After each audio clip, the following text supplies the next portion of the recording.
Post-op recovery garments. How tight is too tight? Patients come in here all the time and they tell me that they're trying to size down in their recovery garment, that it's too loose on them, that they're not getting the right amount of compression. And then when I look, they have it tightened to the most tight one, but then I look at the skin underneath and the skin is all furled up and wrinkled on top of each other. So there's definitely a fine balance between good post-op compression and having it be way too tight where it actually affects your result.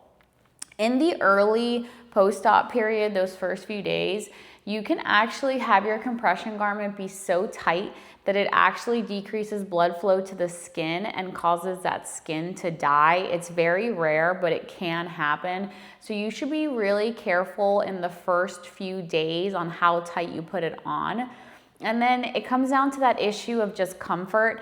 If you can't breathe and wearing your compression garment becomes the most horrible part of your day, then you're probably not gonna wear it as long as somebody that feels comfortable going about all of their normal daily activities while wearing compression. So a good compression garment is going to have, a good tightness to it. When you pull on it, it'll kind of snap against you. It's not just gonna stay out to where you pulled it, but make sure that skin is really smooth underneath.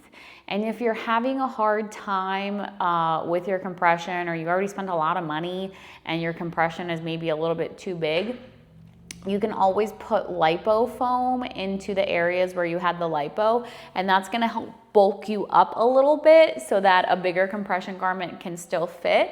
And it'll also help avoid any of the ridges and the rippling that you can get when skin starts to slide together from a compression garment.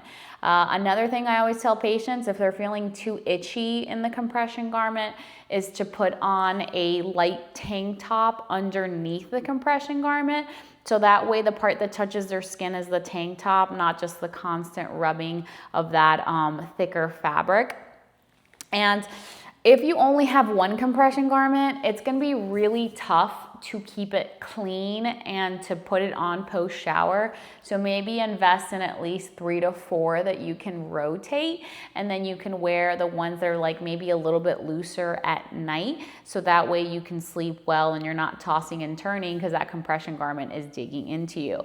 And the reason I know so much about compression garments is not just from hearing it from my patients, but I also had Lipo 360 about 3 years ago, and I learned a lot about the frustrations that patients deal with related to compression. So I've definitely been in your boat, and these are just some hot tips to keep in mind.